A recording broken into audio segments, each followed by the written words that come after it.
Hebrews11. Now faith is being sure of what we hope for and certain of what we do not see. This is what the ancients were commended for. By faith we understand that the universe was formed at God's command, so that what is seen was not made out of what was visible. By faith Abel offered God a better sacrifice than Cain did. By faith he was commended as a righteous man, when God spoke well of his offerings. And by faith he still speaks, even though he is dead. By faith Enoch was taken from this life, so that he did not experience death. He could not be found, because God had taken him away. For before he was taken, he was commended as one who pleased God. And without faith it is impossible to please God, because anyone who comes to him must believe that he exists and that he rewards those who earnestly seek him. By faith Noah, when warned about things not yet seen, in holy fear built an ark to save his family. By his faith he condemned the world and became heir of the righteousness that comes by faith. By faith Abraham, when called to go to a place he would later receive as his inheritance, obeyed and went, even though he did not know where he was going. By faith he made his home in the promised land like a stranger in a foreign country. He lived in tents, as did Isaac and Jacob, who were heirs with him of the same promise. For he was looking forward to the city with foundations, whose architect and builder is God. By faith Abraham, even though he was past age and Sarah herself was barren, was enabled to become a father because he considered him faithful who had made the promise. And so from this one man, and he as good as dead, came descendants as numerous as the stars in the sky and as countless as the sand on the seashore. All these people were still living by faith when they died. They did not receive the things promised, they only saw them and welcomed them from a distance. And they admitted that they were aliens and strangers on earth. People who say such things show that they are looking for a country of their own. If they had been thinking of the country they had left, they would have had opportunity to return. Instead, they were longing for a better country, a heavenly one. Therefore God is not ashamed to be called their God, for he has prepared a city for them. By faith Abraham, when God tested him, offered Isaac as a sacrifice. He who had received the promises was about to sacrifice his one and only son. Even though God had said to him, "It is through Isaac that your offspring will be reckoned." Abraham reasoned that God could raise the dead, and figuratively speaking, he did receive Isaac back from death. By faith Isaac blessed Jacob and Esau in regard to their future. By faith Jacob, when he was dying, blessed each of Joseph's sons, and worshipped as he leaned on the top of his staff. By faith Joseph, when his end was near, spoke about the exodus of the Israelites from Egypt and gave instructions about his bones. By faith Moses' parents hid him for 3 months after he was born, because they saw he was no ordinary child, and they were not afraid of the king's edict. By faith Moses, when he had grown up, refused to be known as the son of Pharaoh's daughter. He chose to be ill-treated along with the people of God rather than to enjoy the pleasures of sin for a short time. He regarded disgrace for the sake of Christ as of greater value than the treasures of Egypt, because he was looking ahead to his reward. By faith he left Egypt, not fearing the king's anger. He persevered because he saw him who is invisible. By faith he kept the Passover and the sprinkling of blood, so that the destroyer of the firstborn would not touch the firstborn of Israel. By faith the people passed through the Red Sea as on dry land, but when the Egyptians tried to do so, they were drowned. By faith the walls of Jericho fell, after the people had marched around them for 7 days. By faith the prostitute Rahab, because she welcomed the spies, was not killed with those who were disobedient. And what more shall I say? I do not have time to tell about Gideon, Barak, Samson, Jephthah, David, Samuel, and the prophets, who through faith conquered kingdoms, administered justice, and gained what was promised, who shut the mouths of lions, quenched the fury of the flames, and escaped the edge of the sword, whose weakness was turned to strength, and who became powerful in battle and routed foreign armies. Women received back their dead, raised to life again. Others were tortured and refused to be released, so that they might gain a better resurrection. Some faced jeers and flogging, while still others were chained and put in prison. They were stoned, they were sawn in two, they were put to death by the sword. They went about in sheepskins and goatskins, destitute, persecuted and ill-treated. The world was not worthy of them. They wandered in deserts and mountains, and in caves and holes in the ground. These were all commended for their faith, yet none of them received what had been promised. God had planned something better for us so that only together with us would they be made perfect. Hebrews12. Therefore, since we are surrounded by such a great cloud of witnesses, let us throw off everything that hinders and the sin that so easily entangles, and let us run with perseverance the race marked out for us. Let us fix our eyes on Jesus, the author and perfecter of our faith, who for the joy set before him endured the cross, scorning its shame, and sat down at the right hand of the throne of God. Consider him who endured such opposition from sinful men, so that you will not grow weary and lose heart. In your struggle against sin, you have not yet resisted to the point of shedding your blood. And you have forgotten that word of encouragement that addresses you as sons. My son, do not make light of the Lord's discipline, and do not lose heart when he rebukes you. Because the Lord disciplines those he loves, and he punishes everyone he accepts as a son. Endure hardship as discipline. God is treating you as sons. For what son is not disciplined by his father? If you are not disciplined, and everyone undergoes discipline, then you are illegitimate children and not true sons. Moreover, we have all had human fathers who disciplined us, and we respected them for it. How much more should we submit to the Father of our spirits and live?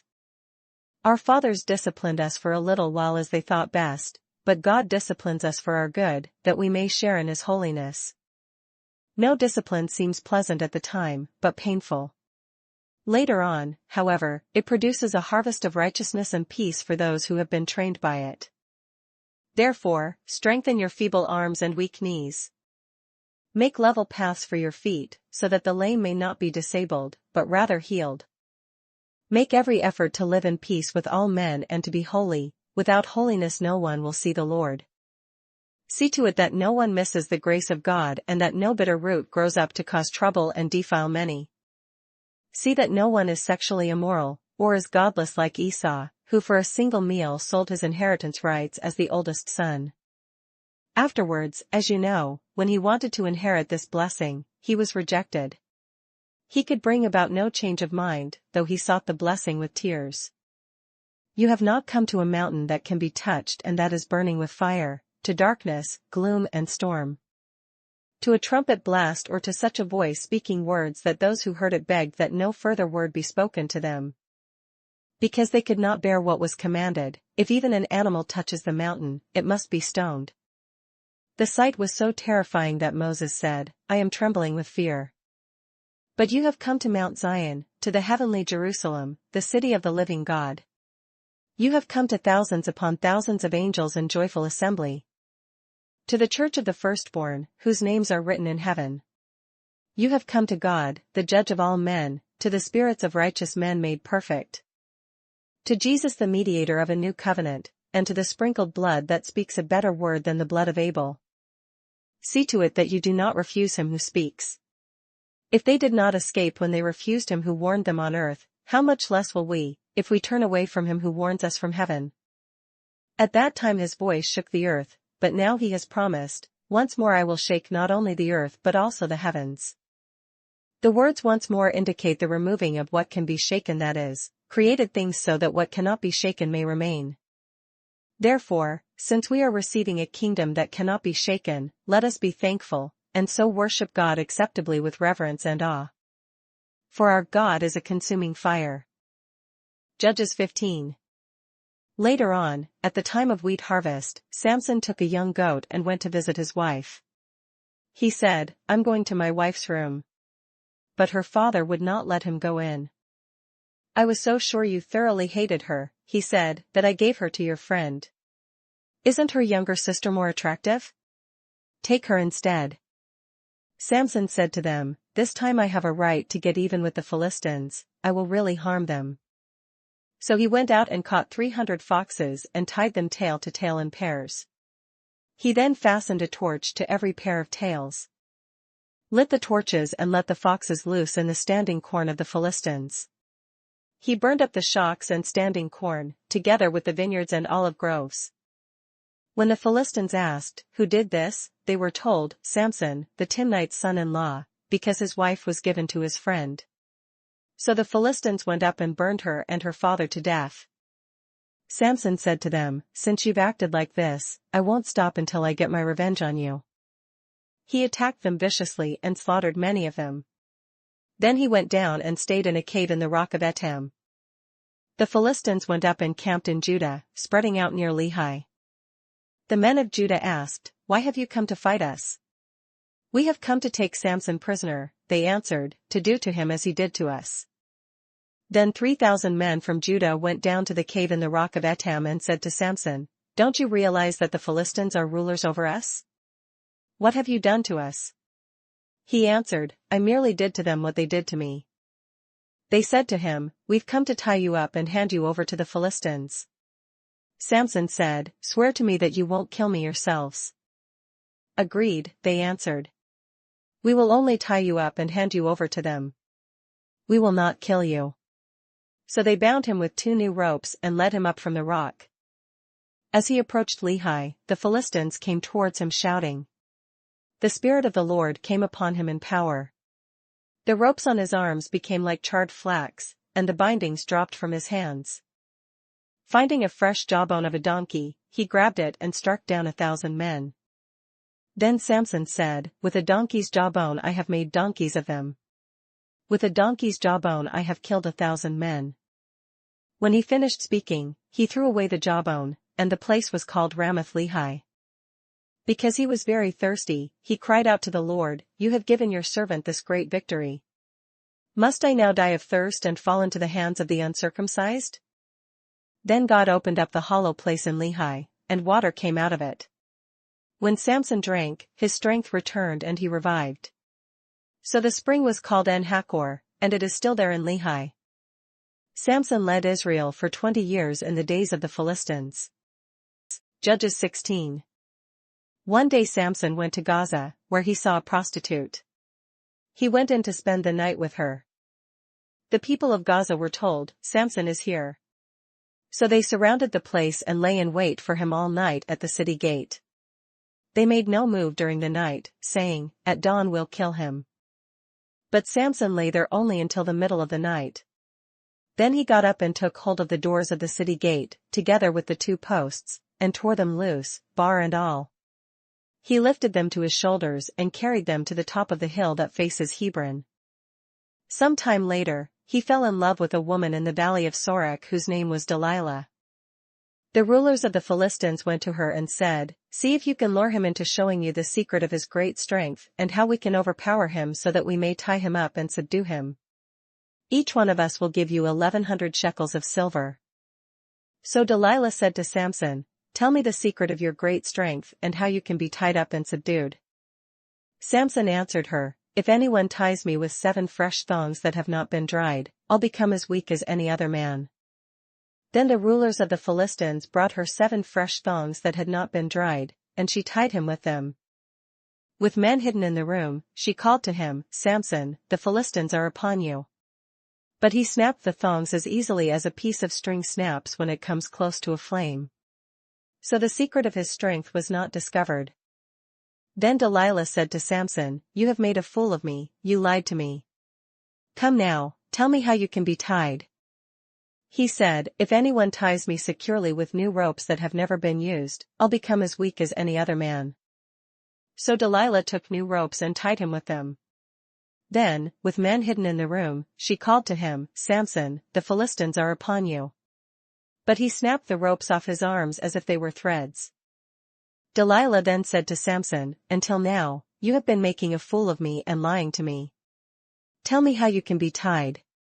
He replied, "If you weave the 7 braids of my head into the fabric, on the loom, and tighten it with the pin, I'll become as weak as any other man." So while he was sleeping, Delilah took the 7 braids of his head, wove them into the fabric, and tightened it with the pin. Again she called to him, "Samson, the Philistines are upon you." He awoke from his sleep and pulled up the pin and the loom, with the fabric. Then she said to him, "How can you say, 'I love you,' when you won't confide in me? This is the 3rd time you have made a fool of me and haven't told me the secret of your great strength." With such nagging she prodded him day after day until he was tired to death. So he told her everything. No razor has ever been used on my head, he said, because I have been a Nazirite set apart to God since birth. If my head were shaved, my strength would leave me, and I would become as weak as any other man.